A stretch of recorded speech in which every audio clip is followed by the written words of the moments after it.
supuesto que van a ser grabadas también en este sentido, y antes del parcial vamos a generar un espacio de conversatorio o clase de consulta.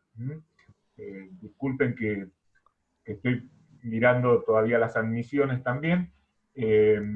Entonces, bueno, para que ustedes sepan que desde ahora, todos los jueves, yo voy a volver, les había mandado un aviso con todas las reuniones, lo voy a volver a reprogramar ese aviso en las novedades.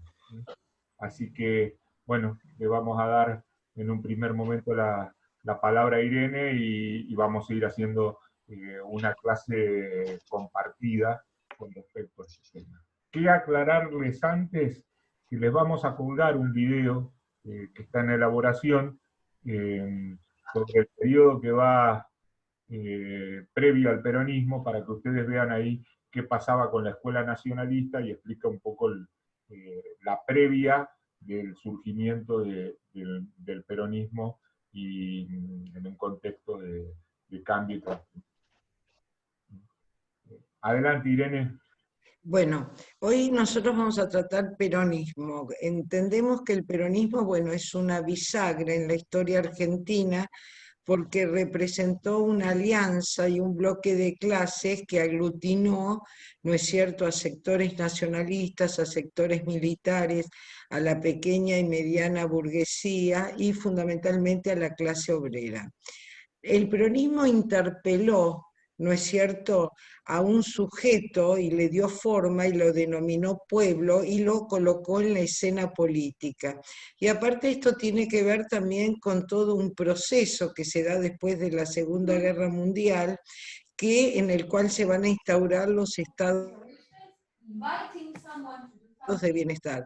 Por lo tanto, el peronismo, cuando se lo analiza desde la educación, no se lo puede ver solamente como una transformación pedagógica, sino que también interpeló en la instalación de lo que fueron los derechos. Y por primera vez concedió derechos a la niñez, a la ancianidad, y consideró también que la pedagogía era un nuevo discurso por lo cual y a través de la cual se podían movilizar a las masas.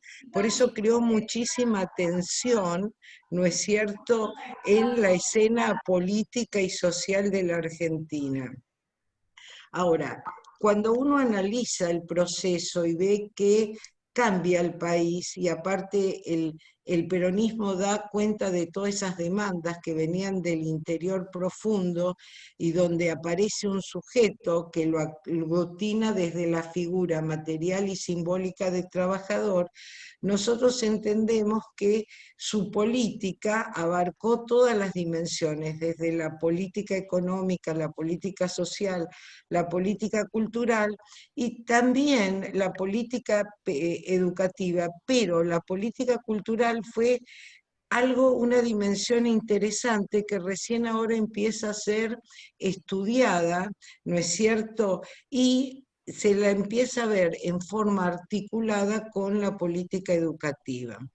Nosotros dijimos que, bueno, fue la confluencia de muchos sectores y aparte puso en evidencia la crisis del sistema educativo. Si bien el sistema educativo se había conformado tempranamente en la Argentina y era la Argentina uno de los países que estaba en la vanguardia en América Latina, había llegado a un punto de estancamiento porque el sistema crecía en la cobertura en las ciudades, pero no en el interior del país. Por lo tanto, cuando se empiezan a definir todas estas líneas, todas estas intersecciones, uno se encuentra con actores que tienen posiciones diversas ante el peronismo. Por ejemplo, si uno toma a los docentes, al principio tomaron o tuvieron una actitud de observancia, observaron, fueron dubitativos y no dieron respuestas altisonantes, pero con el devenir del tiempo, muchos de los docentes se convirtieron en opositores. ¿Y acá por qué? Porque el sistema educativo en la Argentina siempre había sido laico, el Estado había hecho un esfuerzo muy fuerte por separar a la Iglesia, y uno de los apoyos más fuertes que tuvo el peronismo en esta primera etapa fue la Iglesia Católica.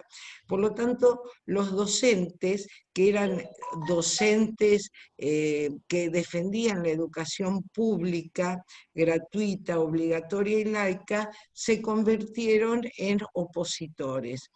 Cuando uno también observa qué criticaba el peronismo de la educación, el peronismo criticaba esa condición positivista, materialista, racionalista, y lo que apelaba era a los valores cristianos, porque se dice que mucho del discurso peronista tenía que ver o tenía muchos puntos de coincidencia con la teoría social de la Iglesia.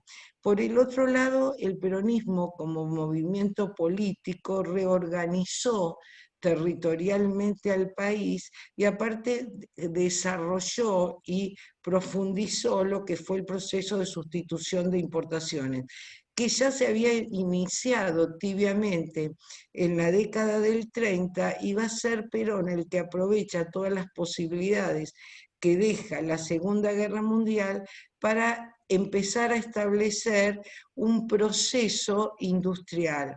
Y en ese proceso el Estado se va a convertir en árbitro entre las clases sociales y va a tener una política totalmente expansiva del crédito proteccionista, y va a generar a través del IAPI, que era un instituto en el cual se compraban todas las cosechas, una captación de la renta agraria que va a ir directamente a la inversión en la industria, por lo cual acá también va a haber un gran enemigo que va a ser la oligarquía, porque la oligarquía va a tener que ceder parte de sus beneficios a los sectores industriales.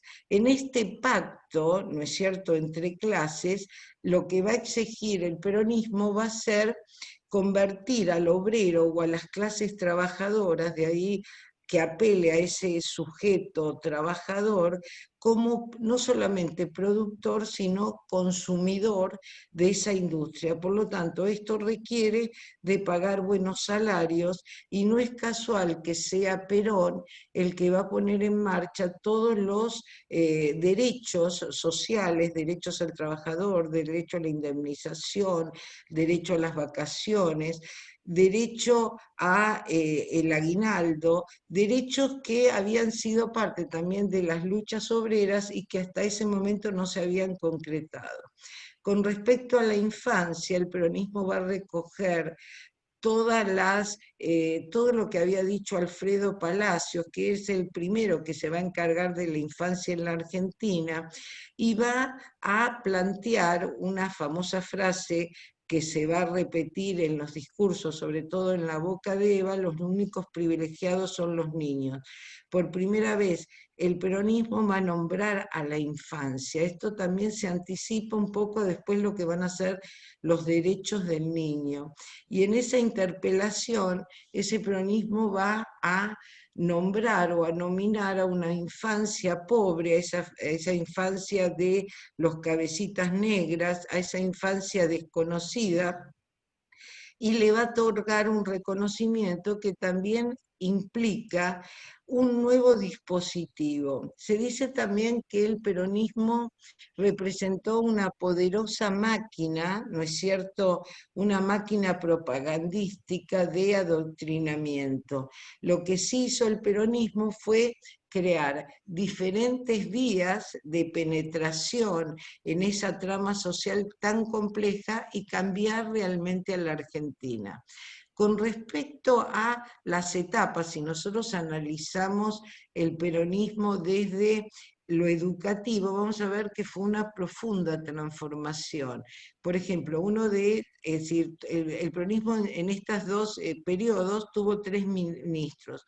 Uno, Gachi Pirán, en el cual, es decir, este momento, es decir, Gachi Pirán va a nombrar como subsecretario de Educación a Arizaga. Arizaga va a ser una de las reformas más novedosas que hasta ese momento se habían hecho en el campo educativo, porque es por primera vez se incorpora el trabajo y el reconocimiento del saber hacer como algo valioso. Si bien Arizaga era un escolonovista, Arizaga planteaba, bueno, que el sistema no podía retener su matrícula, entonces él partía de una estadística. Si en el año 1937 habían ingresado 800.000 niños al primer grado, se habían recibido solamente 136.000. El 86% se había perdido en el camino. ¿Y eso qué significaba? Significaba que solamente los chicos de la ciudad de Buenos Aires o de las capitales de las provincias podían cumplir con la educación primaria, es decir, el resto tenía un corto recorrido por la escuela y después terminaba desertando.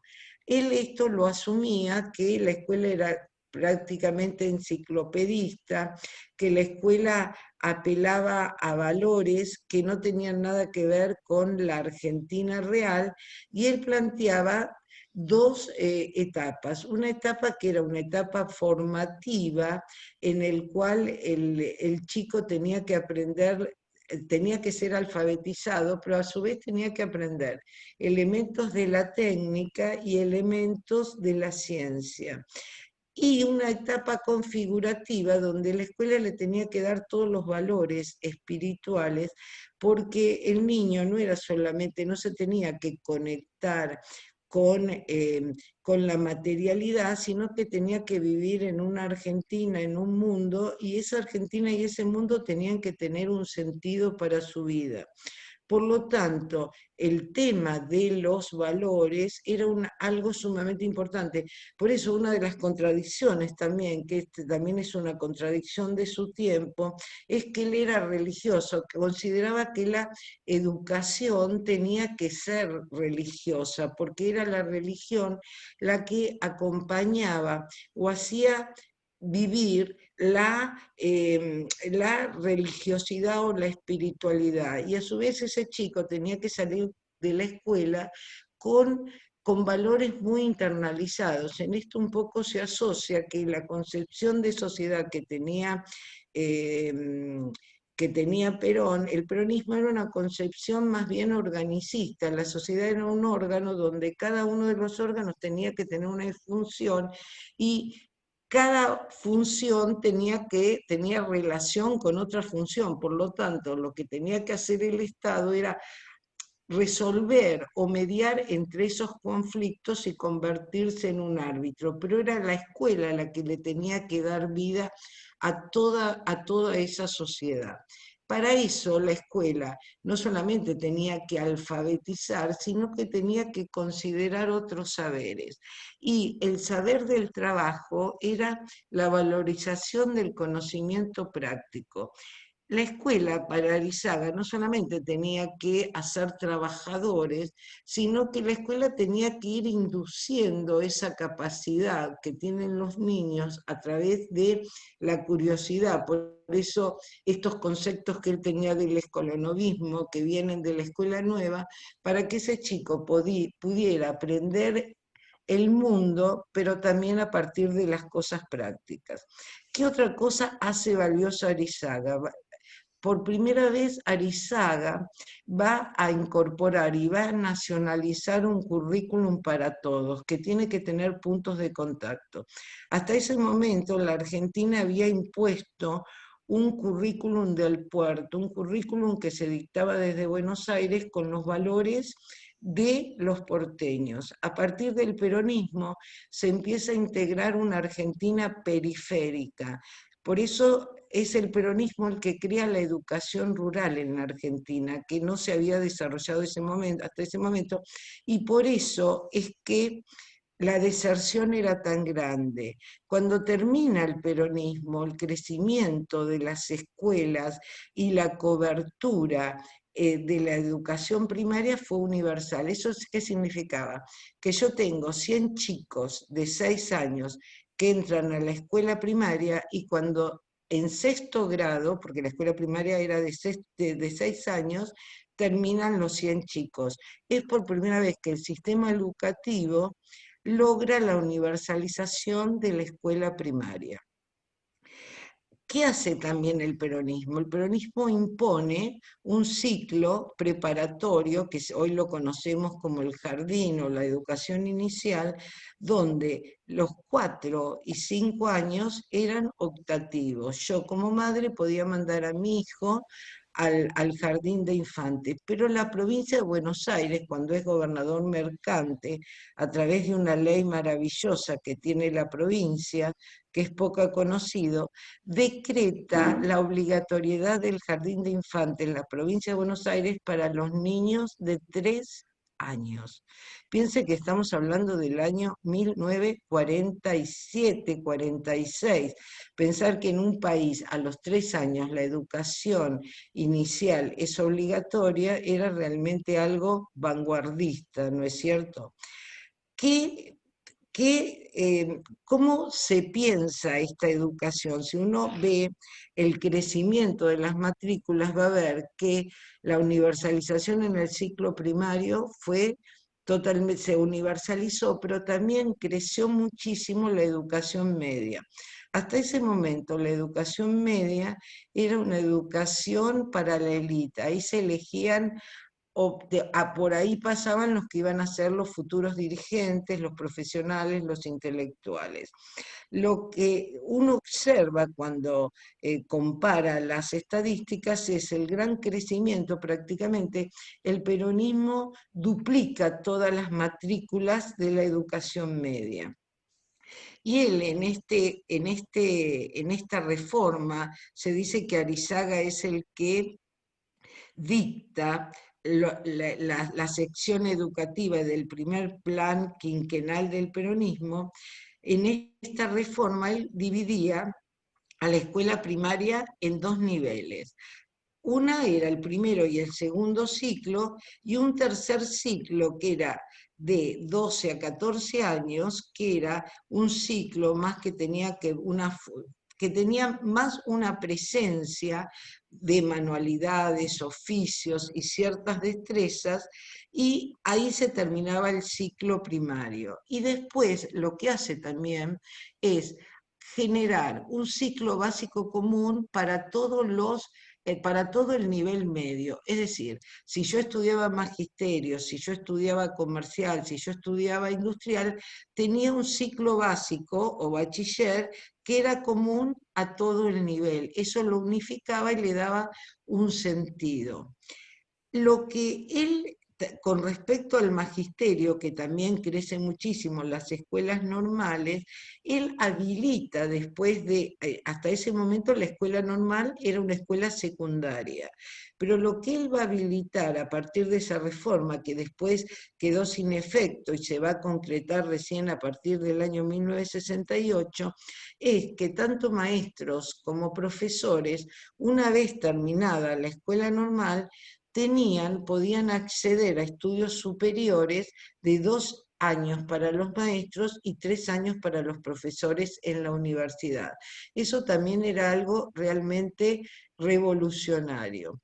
Con respecto a todo lo que era la educación práctica, la educación que tenía que ver con la formación laboral, hasta ese momento circulaban por el sistema formas muy anárquicas de esa formación. Se podía tener, bueno, centros de oficios, algunas escuelas industriales, como la que había creado Otto Kraus en Buenos Aires, que era una escuela industrial modelo para técnicos, pero la educación técnica no estaba conformada como tal. Lo que él va a hacer, la va a unificar, ¿no es cierto? Y por primera vez la educación técnica va a formar parte de una subsecretaría y se le va a dar el mismo rango que la educación primaria, media y técnica, porque lo que también hace esta reforma es reorganizar el Consejo Nacional de Educación, donde tenían presencia todos los ministros de educación de las provincias por primera vez, donde se dictaba el currículum y donde se crean 3 subsecretarías, la de educación primaria, la de educación media y la de educación técnica. E incluso en la provincia de Buenos Aires se va a avanzar más y se le va a dar un rango de subsecretaría a la educación inicial. Fíjense. Entonces, lo que va a hacer el peronismo va a ser sistematizar toda la educación media, en los cuales los chicos salían de la escuela primaria y podían hacer un año de capacitación, después ingresaban, el que quería seguir y ser un técnico tenía que entrar a la escuela media y después, una vez recibido, hacía 2 años de especialización y 3 años que era cuando ya se le daba el título de técnico, ¿no es cierto?, de técnico nacional y demás. ¿Por qué era tan importante la educación media? Porque había que cualificar a lo que serían los futuros trabajadores. La industria se iba complejizando cada vez más, se iba saliendo de un proceso fácil de sustitución de importaciones, de industrias como las textiles y demás, y se entraba en un proceso de industrias más complejas. Por lo tanto, se necesitaba técnicos mecánicos, se necesitaba técnicos químicos, y para eso había que sistematizar la educación técnica. Pero no solamente el peronismo se quedó con una estructura formal, organizacional de la educación técnica, sino que creó un sistema paralelo que pudo integrar, que fue el que habilitó a los sindicatos, a las fábricas, a tener sus propias escuelas o sus propios centros de capacitación de formación laboral, dándole un rango importante que hasta ese momento no existía y aparte subsidiando esa educación, porque acá estamos hablando que una de las características muy importantes en este Estado social, que los derechos que hasta ese momento eran derechos individuales, cuando se crea la escuela, el Estado liberal consagra la educación como un derecho individual, en el cual el Estado tenía que garantizar el derecho a enseñar y aprender y garantizar la libertad de ese derecho y dar ciertas garantías, ¿no es cierto? Lo que va a hacer el peronismo es convertir ese derecho individual en un derecho social, donde va a incorporar por primera vez a sectores sociales que habían quedado afuera del sistema educativo. Por lo tanto, integrar la formación técnica formal con la formación técnica no formal significa una articulación sumamente novedosa para ese tiempo. Esa articulación después se va a romper y solamente va a ser rescatada a partir de lo que va a ser la Ley Nacional de Educación. Si bien va a seguir existiendo, van a ser pocas experiencias que van a estar circulando por el sistema, pero no van a tener una estructura formal. Dentro de este modelo, lo que va a hacer también el peronismo, va a crear misiones que van a salir por todo el país, por el interior del país, se van a instalar en los pueblos o en pequeñas ciudades y van a hacer capacitaciones de oficios, de agricultura, de labranza, de cuidado de animales, de matricería, de todo lo que va a ser el mantenimiento de lo que podríamos decir, qué sé yo, soldadores, de maquinaria agrícola y demás. Es decir, esas misiones van a tener como oficio, como objetivo, capacitar a chicos que salen de la escuela primaria, pero en función de las necesidades de ese lugar. Otra de las cosas que va a ser que se va a hacer por primera vez, o no se va a hacer, porque ya lo habían hecho los gobiernos anteriores, preocupados por las epidemias y demás, es incorporar lo que van a ser las revisaciones médicas en la escuela, se van a crear los servicios sanitarios. Ya, fíjense, en cierto sentido, lo progresista o lo innovadora que era la oligarquía, que había creado en forma simultánea, cuando se crea en la carrera de trabajadora o visitadora de higiene, la trabajadora social en Inglaterra, esa figura también la había incorporado en la Argentina, porque estaba preocupada por las pestes, por las enfermedades y demás. Lo que va a hacer el peronismo va a incorporar esos departamentos de salud escolar como una rama más, ¿no es cierto?, del cuidado de los niños y del cuidado de la salud. Por lo tanto, cuando uno entraba a una escuela se le exigía una revisación médica, las vacunas de esa época, y había un seguimiento sanitario, porque todas estas políticas funcionaban articuladamente. Se calcula que hubo 130 misiones de este tipo, y realmente eran escuelas ambulantes que estaban hasta 2 años en un lugar, capacitaban gente y se iban a otro lugar, como si fueran gitanos que iban llevando la educación y se plantaban ahí. Durante el peronismo se construyen más de 5.000 escuelas, ¿eh? Es decir, 5.000 edificios escolares. Una de las cosas que dicen los que han estudiado esta etapa es que se crea un verdadero dispositivo arquitectónico en el cual estas escuelas van a ser verdaderas, van a ser de una altísima calidad, porque una de las cosas que va a plantearse es el tema de la amplitud, del espacio, de la luz y demás. Con respecto a la universidad, una de las cosas que va a decir, ustedes la van a leer en el material de Puigros, es que la educación media, que pareciera que fuera una contradicción, la educación media no era gratuita, había que pagarla. ¿Está? Y la educación universitaria va a ser gratuita, porque va a ser el peronismo el que decreta la gratuidad universitaria. Algunos dicen que, no solamente lo dicen, de hecho era cierto que los sectores medios fueron antiperonistas rabiosos, que el peronismo nunca supo tender puentes con esos sectores medios, por lo tanto el peronismo va a conceder la gratuidad para, en última instancia, restar impacto a esa falta de autonomía.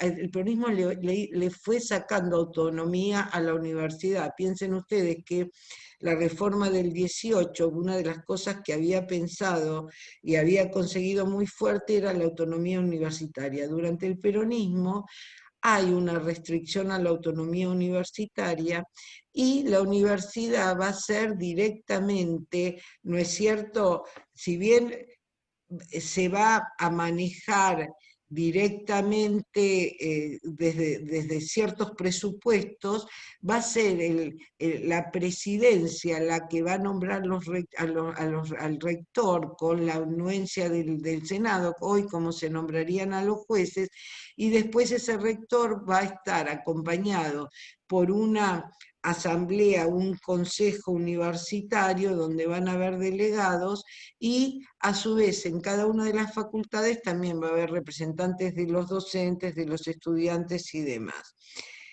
El tema de los profesores también es una cosa bastante innovadora, porque a los profesores se les va a exigir, se les va a pagar un buen salario en el cual el impuesto, es decir, va a haber gravámenes especiales para sostener la educación universitaria, pero a los profesores universitarios se les va a bloquear los títulos, es decir, van a ser profesores full time y van a tener exclusividad. El único trabajo que van a poder tener van a ser el de docentes universitarios, como es en Estados Unidos o en Inglaterra.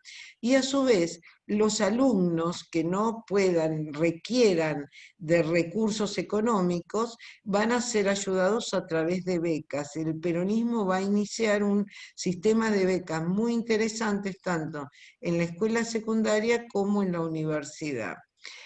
Ahora, ¿cómo se va a acceder a la escuela secundaria y a la universidad? No va a ser irrestrictas de puertas abiertas. Van a acceder solamente los que tienen las mejores calificaciones. La escuela primaria era una escuela obligatoria, abierta a todas, pero la escuela secundaria y la universidad solamente se va a poder acceder a partir de la condición meritocrática, de acuerdo al promedio de notas que tenga.